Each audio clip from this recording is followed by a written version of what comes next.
Hello, everyone. My name is Elizabeth, the Education Coordinator for Marlene's Market and Deli. Tonight's special guest, we have Dr. Jeff Thomas, naturopathic doctor at Northwest Wellness Center located in Federal Way. He will be speaking on the topic of the link between thoughts, emotions, beliefs, and the resistance to illness. How our thoughts can help our ability to heal. I would love to do a virtual round of applause for Dr. Jeff Thomas. Yay! Thank you very much. I want to welcome everyone who is joining us. Thank you for the very friendly introduction too. I appreciate that. And just I want to extend that gratitude to Marlene's for always just being so available to allow us practitioners to be able to connect with community and just share some knowledge, especially during a time such as now where this past year has just been unprecedented in so many ways. And so it is my intention as we dive into this subject with you all this afternoon to be able to connect with you all with what I have felt has been a pattern, a theme that has played out not just over the past year, but long before, and I'm sure it will continue after. And that is, how exactly is it that our emotional, our psycho-emotional state of being can influence our physical body? And there is a reciprocal line of communication that goes back and forth between those two.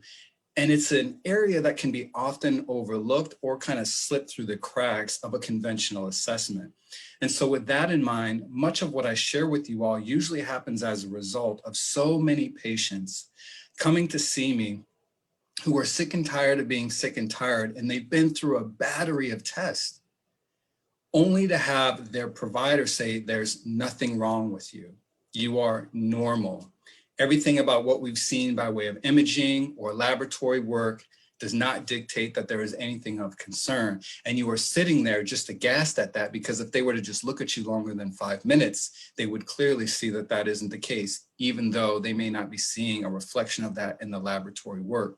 And so much of what we are going to talk about is in fact quite difficult to quantify by way of any sort of objective test. But nonetheless, that doesn't mean it's any less important.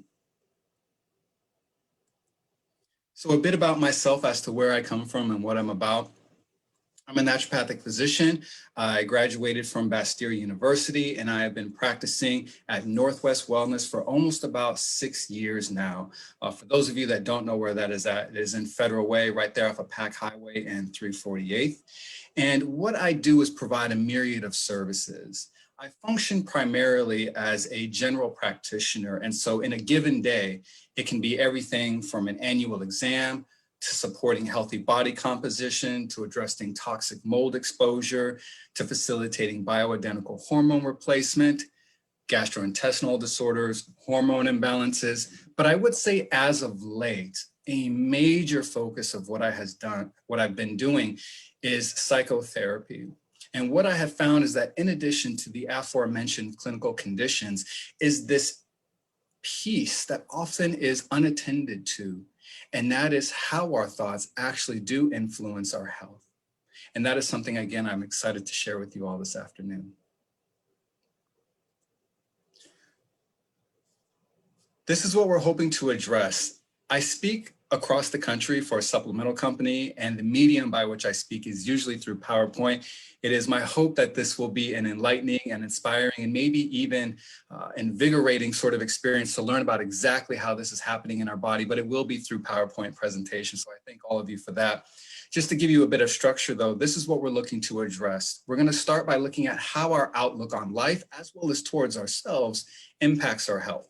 And I'm going to give you a very common example that I see every week in practice, and that is what is known as cardiovascular disease. From there, we're going to dovetail into stress is a critical component of my assessment. And what exactly does stress mean? It's such a vague kind of catch-all term and even a shortcut to thinking a lot of the time. But how can I objectively assess for that? And how do I use that to better inform my clinical decision-making? From there, we're going to associate stress and inflammation, and better help you all understand how, in fact, the part that you play in your health, specifically your relationship to stress, contributes to inflammation, and how the interaction between those two actually intensifies the pain if you are feeling pain, how it actually intensifies fatigue if you are feeling fatigue, and how even if things like anxiety or insomnia are present, it can exacerbate those conditions as well. So now we begin by looking at exactly how our health impacts, how our outlook impacts our health. I'm sorry, I need to clear my screen here just a minute. We'll admit this individual. There we go. How our health outlook on life impacts our health. Our outlook on life. I want to preface what I'm about to say with this. Not every presentation of chronic pain is going to be due for this particular reason that I'm about to discuss. And I think that's important to understand, because I'm not trying to just put everything in an easy, convenient package and say it's always one thing causing one thing. My goodness, if that was the case, my job would be so much easier. But very often, patients often think that's the case as well. Here's one thing related to this one symptom, and I am convinced that they have in a relationship to one another, but that's not always the case. So what I'm saying to you is this: let's just say you come in to see me for chronic pain, whether that be musculoskeletal complaints or any other type of pain, and you've been through a myriad of specialists, and none of them have been able to really pinpoint why you have chronic pain. They've done a wonderful job of ruling out all sorts of red flags just to ensure you're not in fact dying. But nonetheless, there's really been no answer. So when you come to see me, I will usually do a records release to look through a battery of tests and imaging and things of that nature that have been assessed to ensure that there's been a thorough evaluation. But once there has, what that leaves behind is this psycho-emotional component. And this is the way that I work when I speak with my patients.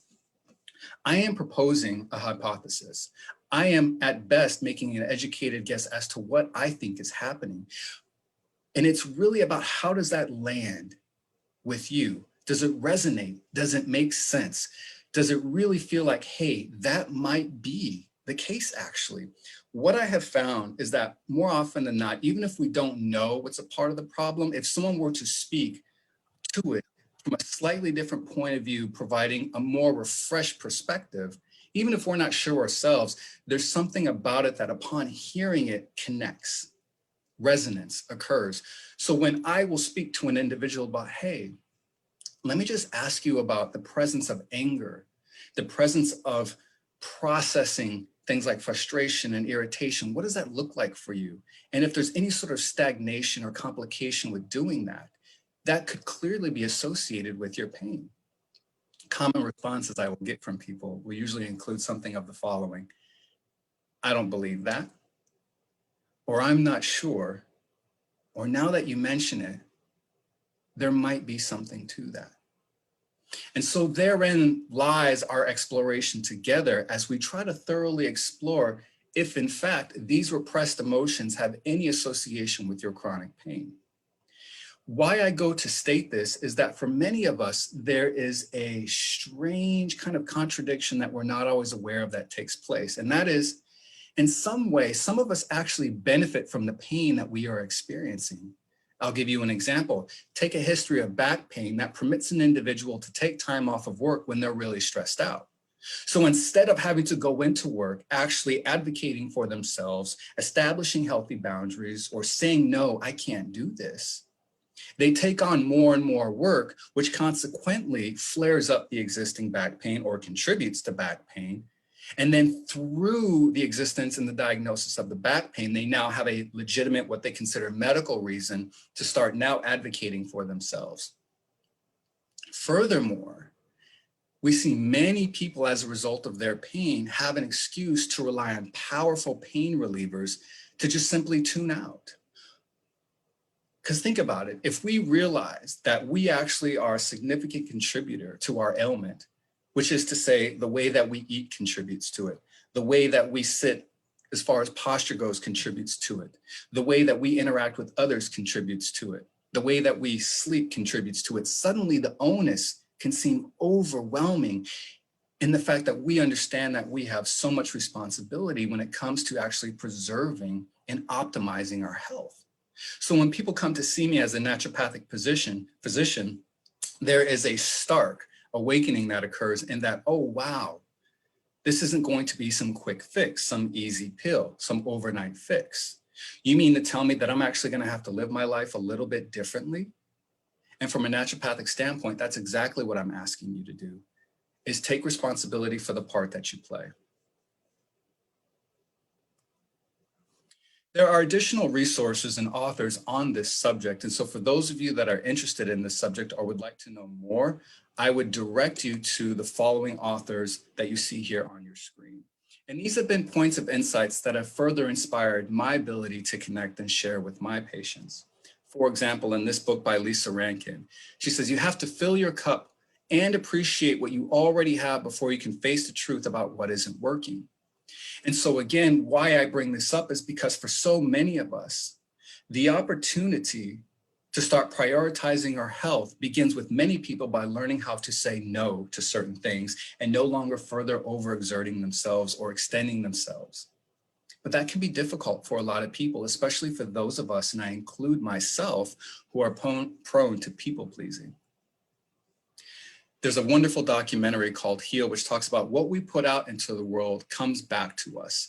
And I think this is especially important for those of us that have been locked into a pessimistic or negative outlook on life. And when I sit with my patients, I want you to understand that if someone were to come to me and start speaking of themselves, and I'll give you a great example. Man, you know, I get so mad at myself when I don't get things right the first time, or I look back at my past self and I can't believe I made such stupid decisions. And you start hearing this judgment, this criticism. I just sit and I listen and I reflect back to them. You know, do you actually think that about yourself? And that isn't meant to be critical as much as challenge. Is that true? Do you firmly believe that? Or is that just sort of a narrative that you've got on replay? And most of us just kind of get locked into that ruminating cycle of what's called negative self-talk. And what I want to do is just gently nudge and challenge and say, you know, I hear you, but do you believe what you're saying? And that's a great way to start to listen to some of the things that we sometimes unconsciously just say. And then for many of us, we're familiar with Bruce Lipton's work, The Biology of Belief, talks about the law of attraction and things of this nature, a wonderful resource as well if you want more information. All right, so now we're going to break into some big words here. The topic itself, if you were to dive into the literature that we're speaking of this afternoon, is called psychoneuroimmunology. And what it essentially talks about is the interaction between our emotions, our nervous system, and our immune system. And that's the big word for it if you wanted to deep dive into this on your own and do some research. Psychoneuroimmunology. So then now let's use an example, and this is a very common example that I see in clinical practice. Cardiovascular disease. Cardiovascular disease is a constellation of diagnoses all sort of lumped together. Usually that would be increased body composition, so otherwise obesity, high cholesterol, high blood sugar, high blood pressure. And usually you're going to see many people as a result of our American lifestyle come in with a myriad of these complications. And the vast majority of us in the conventional system are just given a combination of pills and told to, hey, watch your diet, exercise more, and that's the end of the 10-minute conversation. Interestingly enough, though, sometimes that doesn't actually address the root cause, as you might imagine in that case. And one of the other areas for your consideration that I would like to pose to you all is how our personality type actually contributes to heart disease. As we can see here in this study, what they've shown is that negative emotions, such as anger, are actually correlated with cardiac disease. And there's a specific type of personality, and I imagine all of us can think of a person. Maybe it's yourself at this point, and that's okay. This is the type of person who experiences negative emotions, has a tendency towards negative emotions, but they don't want to talk about it. They don't want to express them. They put it all down. They go to their cell phone. They watch TV. Maybe you even exercise. And don't get me wrong, exercise is great, but it can also be a wonderful distraction. So we are prone to these negative thoughts and emotions, but we don't want to deal with it. We don't want to talk about it. We don't want to feel. So we redirect and we distract. This sort of personality is strongly associated with heart disease. So a bit more about this personality type, because we see them so very often. Maybe this is you. It has certainly been me from time to time. It's usually known previously as the type A personality. So this is an ambitious individual prone to striving and always on the go. And usually as a result, it's the sort of type that the end justifies the means. I will sacrifice my health. I will sacrifice my happiness as long as I've got that nice cush 401k, as long as I've got that retirement plan, as long as I've got that second home, as long as I've got those things that are waiting for me on the other end of that retirement line, however many years from now, I'm just going to keep pushing through it. I'm just going to keep doing the things that I know aren't good for me, because once I get to where I need to be, which isn't where I'm at right now, then I'm going to make a difference. That's when I'm going to eat differently. That's when I'm going to live differently. And I sit there and I hear this testimony every week. And you can see them in that moment, not wanting to acknowledge that they're actually fully well aware of the fact that the only reason they are dealing with these cardiovascular complications is because it's not important to them. What's more important to them is financial security. And I'm not saying financial security is bad, but when it comes at the cost of your health, my question to you is it worth it? And only you can answer that. But again, if we're so dedicated to the end result, we don't have time, nor do we want to make time to really feel what we're feeling. So we end up being disconnected. When you listen to these people talk, they'll tend to say, I think versus I feel. When you talk to people or you listen to people talk about how they are navigating the world and they come from an I think point of view, they tend to be more cerebral, more linear, more matter of fact, more rational. Take an engineer, for example. This would be a classic sort of response to how they work through life. Very systematic, very logical. And there's a safety to that. If I can be very matter of fact and black and white, it saves me from having to deal with the messiness of emotions. And emotions are, in fact, very messy. And so for people who don't want to be messy or deal with the uncertainty and the ambiguity of emotions, being locked up here and saying, I think, and navigating the world in such a way is a great way to suppress and avoid. But what we see over time is that it's just essentially sort of a train wreck waiting to happen. Eventually, these people break down. As a matter of fact, they're already breaking down.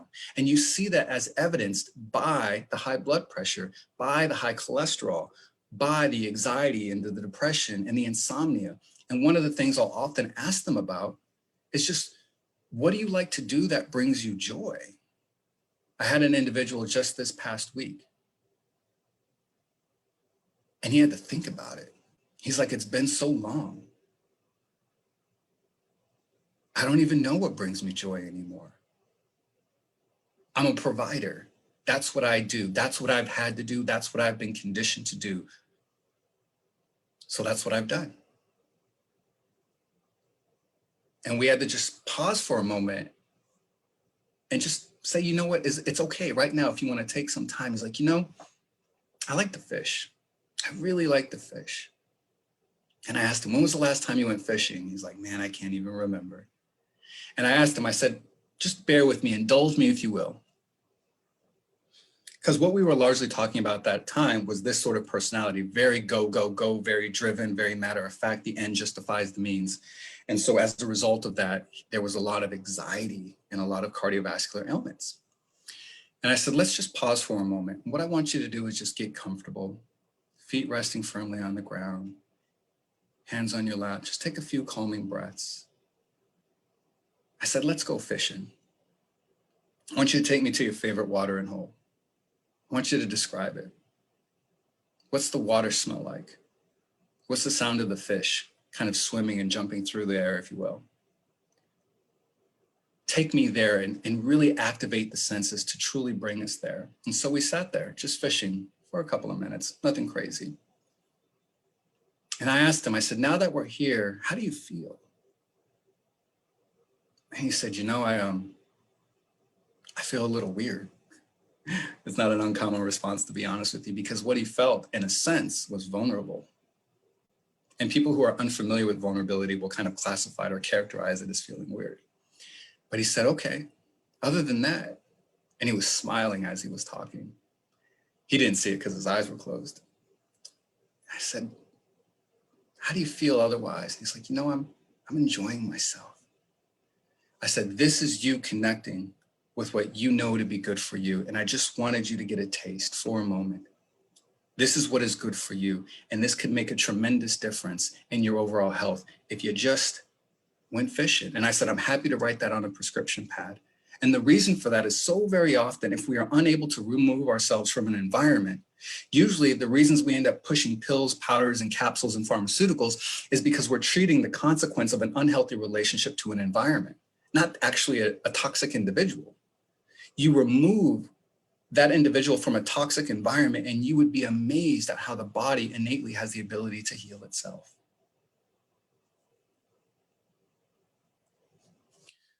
So then how else do I help address this type A or type D personality in this case? When I sit with an individual, if we're really taking a multifaceted approach, in addition to the lifestyle and the dietary and the supplemental approaches, we're also talking about this.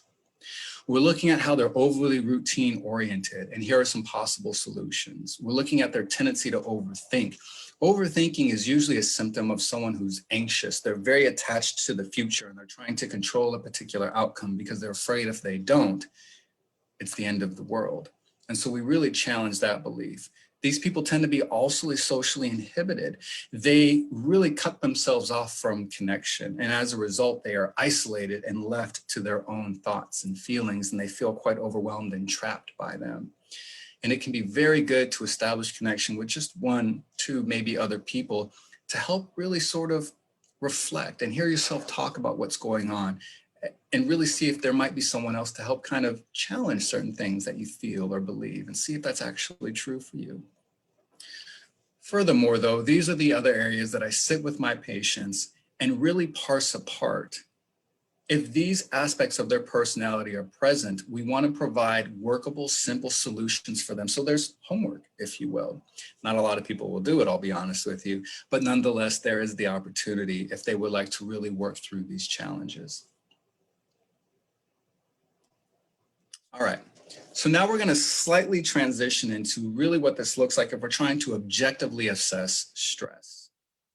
What this is an example of a cortisol pattern that you see on your screen. The green line represents a normal rhythm. Usually about 6 to 6:30 in the morning, your adrenal glands, which sit atop of your kidneys, release a surge of cortisol, and this is what stimulates what's known as gluconeogenesis, primes the brain for vigilance, allows you to get up and go. And what we would naturally want to see is that taper throughout the course of the day. This is a normal cortisol pattern. The red lines that you see, the upper and the lower staggered one, are the more dysfunctional patterns. The top pattern is an individual that wakes up and goes 0 to 60. They wake up and their mind is racing. If anything, they woke up because their mind was racing and they weren't able to go back to sleep. And they're go, go, go, go, go. And they're just putting out fires constantly all day long. And what I want to draw your attention to is if you look at the afternoon, you see that little bump? You'll see it on both red lines. Here's a very classic example of what that bump represents. Because most of my patients are women, I'm going to use a female as an example. So again, we go back, she woke up first thing in the morning, 0 to 60. These are all the things that I got to do. I got all my boxes I got to check and I got to hurry up and get there. And on my way to work, I'm eating my breakfast, which didn't really sit well because I was already stressed because I wasn't paying attention. And once I get to work, it's go, go, go. And then when I get home, I'm trying to catch up on everything that I didn't do, but I got to care for my little ones, prepare dinner, and I still got to get ready for tomorrow. And I'm trying to do this all at the same time. And then I wonder why I can't fall asleep. That is that bump that you see in the afternoon. That bump is that afternoon sort of rush where you're trying to do all the things to successfully bring the day to an end, but also make sure you're ready for tomorrow. And that bump is a spike in cortisol levels. That spike is just enough to stimulate the body to compromise the ability to find rest, relaxation, and slumber. So the idea behind this assessment is at 4 different times in the day, an individual spits in a little tube, and then in the saliva, we assess cortisol levels. And I use this as a baseline assessment to help try to pinpoint where exactly in their day they are having the highest levels of stress. None of this comes as a great surprise to many people. It's more validation. And I think that's an important thing to bring up. When you are paying for a cash-based test like a cortisol test, this isn't going to blow your mind with anything unknown for the most part. But what it's going to help you do is go home and say to your loved one or even to yourself, I'm not going crazy. Oh my gosh. I've been told it's all in my head, or I thought it was all in my head, or nobody believed me. And I finally have a test that validates how I feel when nobody else would. That changes everything, because now they have a tool.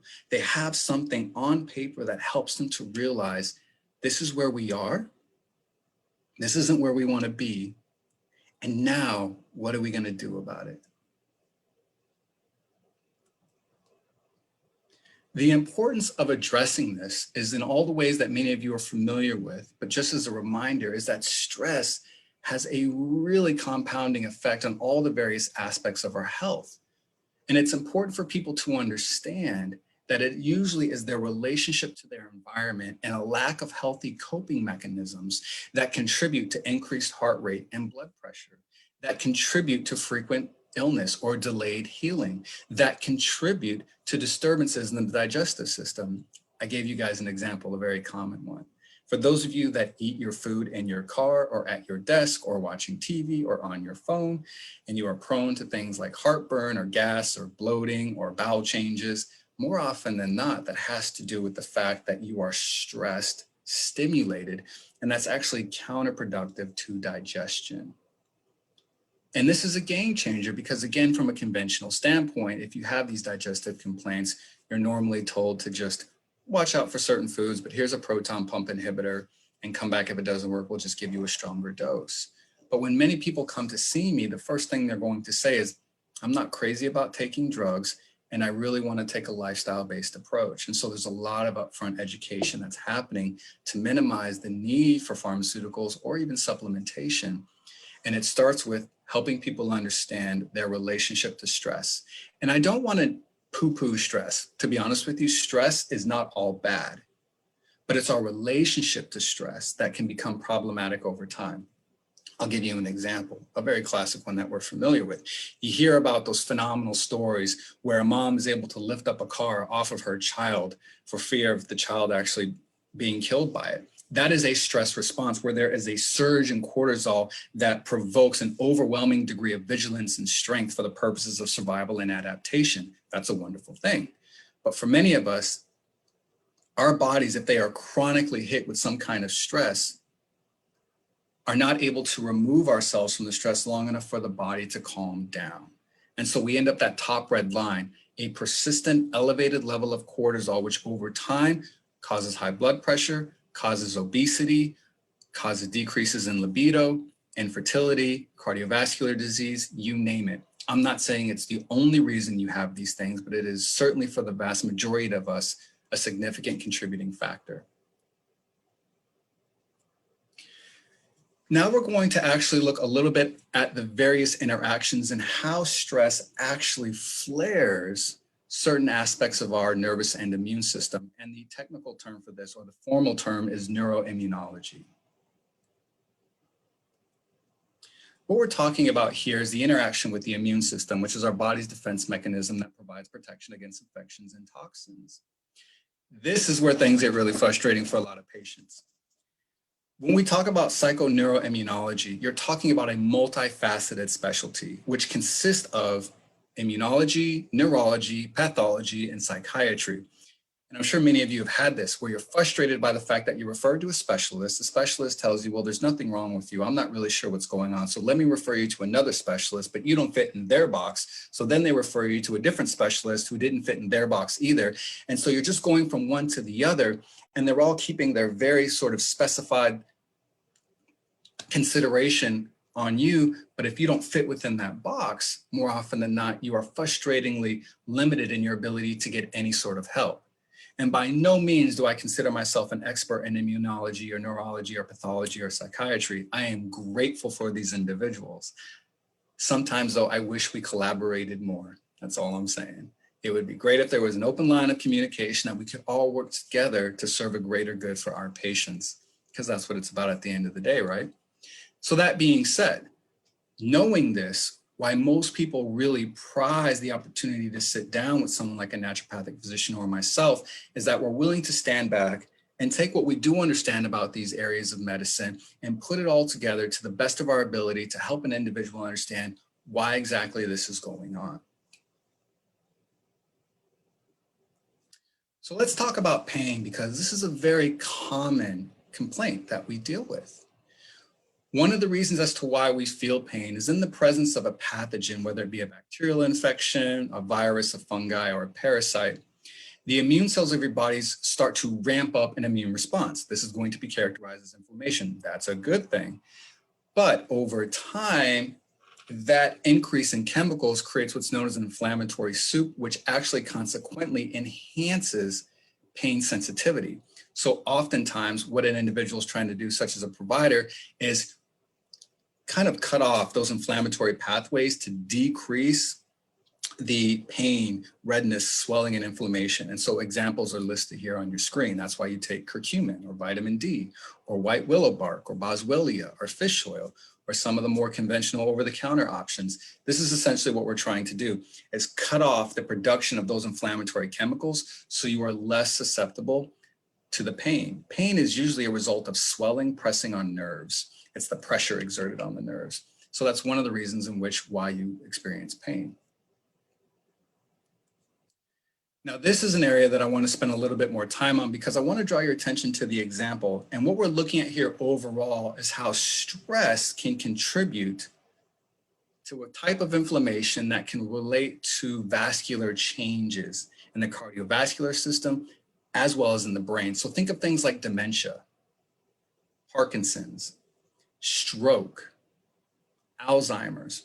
I'm going to give you a very classic example. Even though this slide indicates a veteran who has experienced a wartime situation, this doesn't necessarily have to only pertain to that. This can be an individual dealing with physical abuse, emotional abuse. This can be financial insecurity. This can be the loss of a loved one, the death of a loved one, an unexpected severe motor vehicle accident that changed your way of life because you're no longer the same person. I'll give you an even more practical example. I had an individual who was in the public education system, and as many of you may know, teachers have had a go of it for this past year. This was an individual that worked within a special needs public education system, and just because of the school being underfunded, she was asked to take on more. And the nature of what she was asked to do was so incredibly stressful that she started having PTSD. Even when she wasn't at school, she was still dealing with a high level of anxiety and stress. So much so that it exacerbated to a degree that she ended up having a heart attack as a result of the stress that she was experiencing at work. And that's what this image is meant to really portray to you, is that even in something as what might be considered benign as a public school environment, there is a real consequence to the exposure to chronic stress, which can lead to what's called microvascular changes, basically within your vessels that feed blood, that actually help blood travel to your brain and other parts of your body. You can exhibit low-level inflammation over time. And in the literature, this is considered a normal part of aging, but that also raises your susceptibility to stroke and dementia.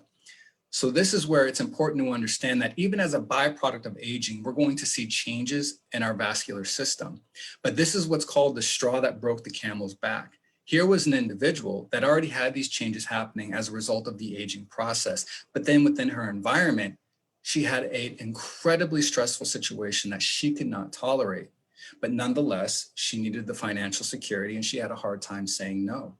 So she went back into that environment, and unbeknownst to her, the degree of the inflammatory response and the immune response was so great that she ended up having to be basically, she had to be driven to the hospital by way of EMT and ambulance because she was in the midst of an ischemic attack. And none of this was present beforehand, but was a direct consequence of chronic stress.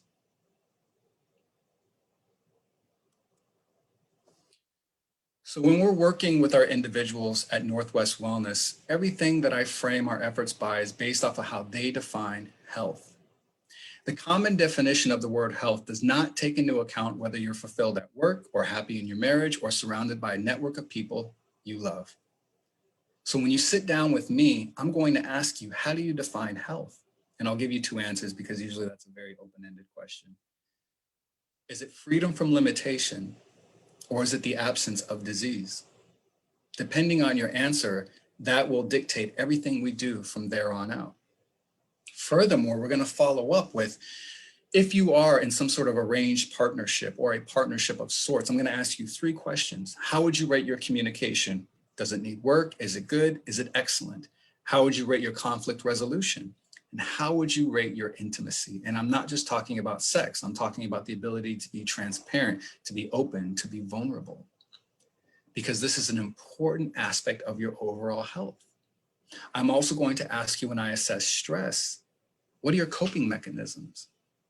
Because this helps me understand that stress is inevitable and it's unavoidable. So what are you doing to manage it?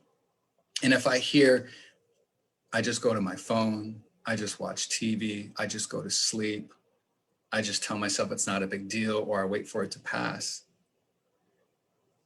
we're going to talk about that.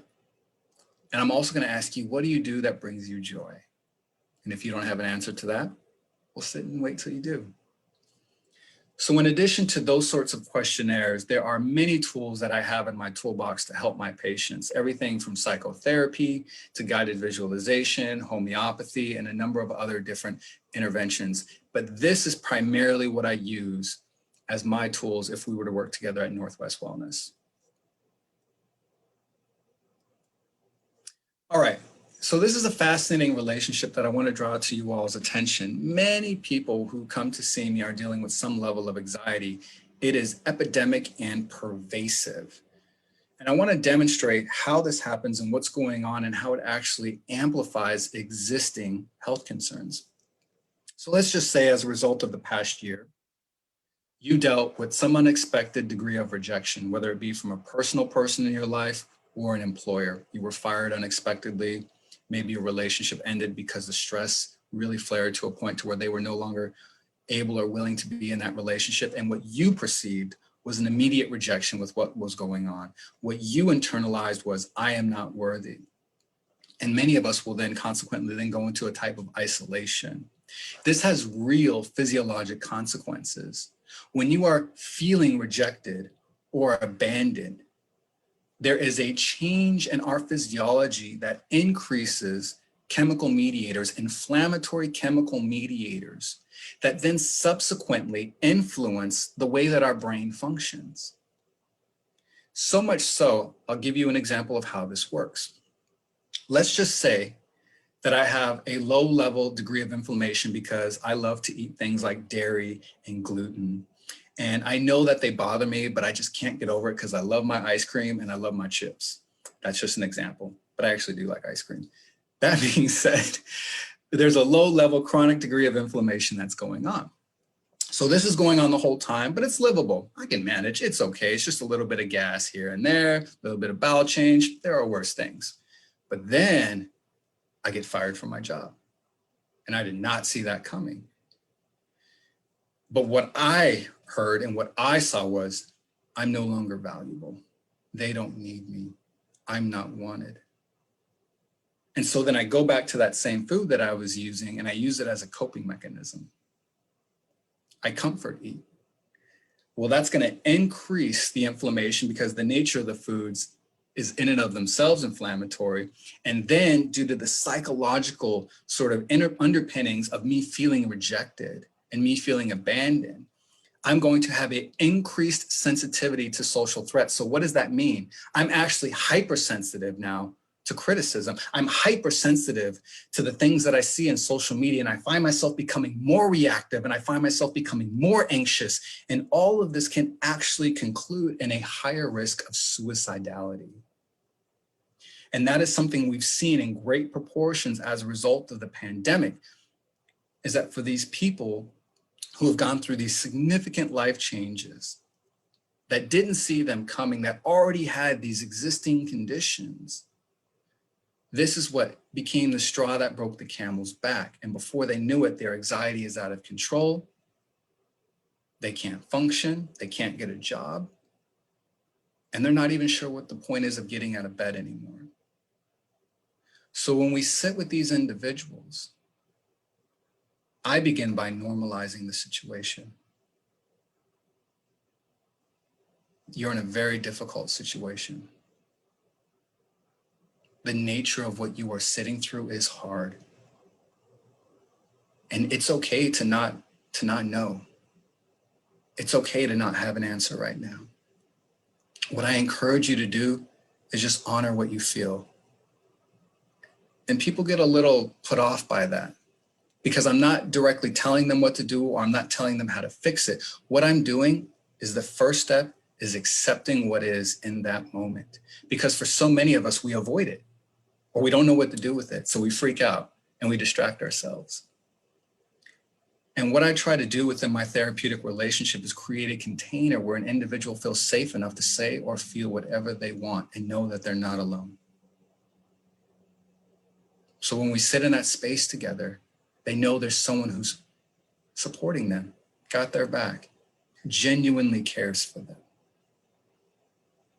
And then from there, we allow them to just say what they need to say, feel what they need to feel. And you'd be amazed at how that in and of itself can be enough. Sometimes it's not, but it's where we begin. Another common area that many people come to me complaining about is the inability to fall and or stay asleep. When we are sick and experiencing elevated levels of inflammation, again, this inflammation can come from a myriad of concerns. It could be from our diet. It could be from our environment. It could be from an existing chronic condition, cardiovascular disease, obesity, just to name a few. There is a synergy that happens here where these inflammatory messengers disrupt our ability to sleep. So then we can't sleep because we don't feel well. And then as a consequence of an inability to sleep, it continues to flare our inflammatory markers, which continues to contribute to the inability to sleep. And it creates this vicious cycle. So for many of us, this is how I see it present in clinical practice. I'll have an individual that comes to me and says, I have a really hard time in its place. And that's the way that we try to work with individuals. And in addition to that, there may be some anti-inflammatory support as well. But all of this in concert is how I usually address issues with sleep. We have 15 minutes. So I want to say thank you for everyone that's had the opportunity to make it thus far. I sincerely hope it's been helpful in some way, shape, or form. This really is the beginning of a very long, fascinating conversation that I have with my patients on a weekly basis. But for those of you that are here now, I invite any comments or questions that you might have.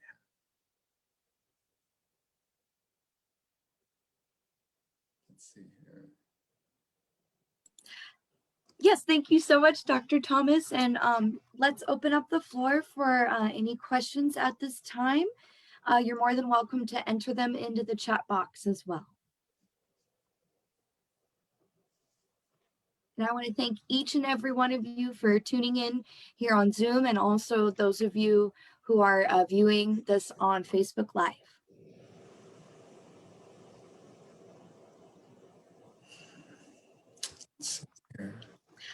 Yes, you can check out our Federal Way Marlene's page, and you will be able to view this presentation, and you can share with your loved ones as well. We have a question. It says, would you say a little bit more about inflammation? What does that mean? It's a great relevant question. When you look at the literature that I was pulling from, they're going to mention specific inflammatory cytokines, interleukins, TNF alpha, things of this nature. These are what are measured in the literature and classified as inflammatory mediators, or in short, inflammation. And what we see is that inflammation tends to be, if not the causative factor, associated with pain, associated with the inability to sleep, associated with cardiovascular disease, associated with an increased sensitivity to pain, associated with anxiety and depression. And so there's this vicious cycle between, say, for example, mood disorders and inflammation. And sometimes we miss the mark if we only focus on the mood, but we don't actually hold space for considering how inflammation is actually a contributing factor to the changes in our mood. And so it really is about stepping back and looking at all the myriad pieces that contribute to a particular presentation, such as anxiety or depression. And while it mostly has to do with the things that characterize anxiety, whether it be frustration or irritation or gas and bloating, we also want to help people understand that if we can decrease the body burden of inflammation by cleaning up the diet, by filtering our water, by being aware of our environmental exposures, we can greatly reduce the severity and the duration of pain, of insomnia, of anxiety, of depression, and fatigue as well. Thank you very much. You're welcome.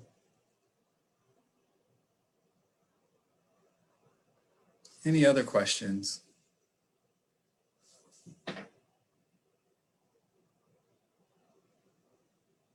Well, what we might do is say goodbye to our Facebook Live friends and open it up so folks. Oh, actually, we got a little question. Yeah. Another question. Would you like to talk about a little bit about acid reflux? Absolutely. So acid reflux, as we know, has a lot to do with the gastric acid of the stomach irritating the lower portion of the esophagus. And there are usual reasons as to why that happens. And so consider this the low-hanging fruit of the conversation, and we start with that.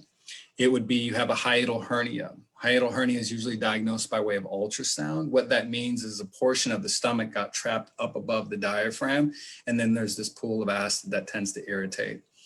There's visceral manipulation, which can help actually pull the stomach down. I do this in office. It's not that painful. It's just if you've ever had someone press on that right below your rib cage in the center, it doesn't feel awesome, but that's about as exciting as it gets. But anyway, you can help redirect the stomach just a little better to help decrease the pooling of the acid. The other is being overweight can cause it as well. Being pregnant can cause it. Smoking cigarettes can cause it. And then there are certain foods that can cause it. Citrus, tomato, chocolate, spicy food, fried fatty foods, and mint, coffee, and alcohol. So we remove all those foods, we do some visceral manip, and we see what happens. Sometimes that's enough. You'll also be counseled on not eating 3 hours prior to bed. You can elevate the head of your bed 6 inches off the floor. And we would start with that. And if that doesn't work, then we would do DGL, deglycerated licorice. It's a chewable tablet, and it helps coat and soothe the lower esophagus so you don't deal with that heartburn-like feeling. Phosphatidylcholine is a great nutrient to support the communication of the nervous system, because where the tube meets the stomach is a little flap. Sometimes that flap, for lack of a better word, can get stuck open. What we want to do is promote optimal communication to help it open and close, and phosphatidylcholine can help accomplish that. You do 500 milligrams 3 times a day. That's what I would recommend. And the great thing about that is it actually improves cognition. So if you're feeling kind of burnt out or brain fog or having issues with recall, synthesis, or processing of information, 1,500 milligrams of phosphatidylcholine, it's a game changer. Will I be back? Different topic. Absolutely. I don't have that topic just yet, but I'm sure I'll be back. Oh, definitely. You are a staple with us, Dr. Thomas, and we absolutely love all the amazing practitioners that are at the Northwest Wellness Center in Federal Way, creating a peaceful, safe, and health-driven environment for all different needs. Y'all have physical therapists, chiropractors, other naturopathic doctors, but I highly recommend seeing Mr. Thomas here, Dr. Thomas here. And yeah, there's so much that your center offers. So thank you so much for being in the community and keeping it strong with sharing this amazing information. I know I took a lot of notes. Absolutely. Yeah, the clinic is run by Dr. Lori Nichols. She's really the one that makes it all happen. And so she's one of the chiropractors there at Northwest Wellness. And so for those of you that don't know much about Northwest Wellness, really think of it as kind of a one-stop shop. You can go in there and get just about all of your health needs met, which makes it very convenient to not have to go a bunch of different places and have most of it attended to right there.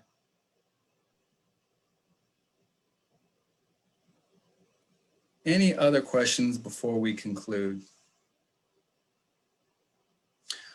You know, in short, I will pass on to you all just as a random aside because it seems relevant, is as you all know, we are coming upon a very warm weekend. And as a result, things like heat stroke and overheating, dehydration are all going to be increasingly at risk. And so, interestingly enough, for those of you that would be interested in wanting to minimize heat stroke or dehydration, there are certain homeopathics that I find work especially well, and I've made some notes. Really, though, what would be awesome is to have some sort of electrolyte tonic, whether it be like a multi-trace mineral product, whether it be pink Himalayan sea salt or your favorite electrolyte product. Noon tablets would be an example of one. This is going to be a great way to help preserve hydration. One of my favorite herbs that does that is nettle. Nettle tea is phenomenal. Most of us think of nettle tea as being sort of a mast cell stabilizer. We would use it for allergies, works as well, but it's called an aquaretic. What that means is this: if you were to basically overnight have nettle tea in some water and then strain it the next day, you could drink it chilled. Well, first off, it's going to taste very earthy and be very green. So I'm just going to prepare you for that. If you actually put some peppermint leaves in there, it kind of offsets the earthiness and cools you. There's a cooling effect that the peppermint has. I digress. Where was I? Yes, nettle leaf. It's an aquaretic. So what that means is when we sweat, sometimes we lose minerals or electrolytes. The nature of stinging nettle is such that it preserves the electrolytes, thereby decreasing water loss. It doesn't promote swelling or anything of that nature, but it's a wonderful way to minimize dehydration or heat stroke for that matter. So nettle tea is the way to go this weekend. Other remedies that would have you consider, depending on where you get your homeopathics. I know Marlene sells quite a few. You can check there as well. Pulsatilla is a great homeopathic. The idea for Pulsatilla is an individual that when they're in the room, they are especially affected by it being hot. They're clammy, they're uncomfortable, they're irritable, they don't want to be there. Pulsatilla is a great homeopathic for individuals who don't do well in the heat. Then there's gelsemium. Gelsemium is another homeopathic that if you find that in the heat, you're easily lightheaded or drowsy. The character of gelsemium is one that's they're kind of drunk in a way, but they're just out of it, they're loopy. This would be a great characterization of gelsemium. If you feel that way in the heat, that's a great homeopathic remedy as well. And then there's selenium, homeopathic selenium.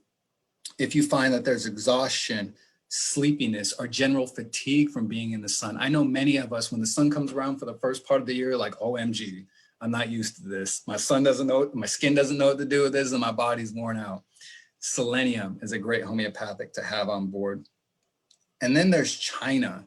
China, the homeopathic, is for individuals that feel completely drained from the sun. They're in the sun and it's just like they are wiped out for a day or two. It just drained them significantly. And the last one is Natrum carbonicum. These are individuals that actually get sun headaches. So if you get headaches when you're in the sun, you want to consider homeopathic Natrum carbonicum. So just as a random aside, since I have y'all's attention. No, thank you so much. That's some really, really wonderful information that I know a lot of folks will super appreciate, especially with this heat wave that we're getting this weekend. So thank you so much. Absolutely. Well, folks, if there's any more questions, we're going to say goodbye to our Facebook Live people, and then we can open it up for more interaction in the Zoom meeting too. So let's say goodbye to Facebook Live. Bye-bye. Adios.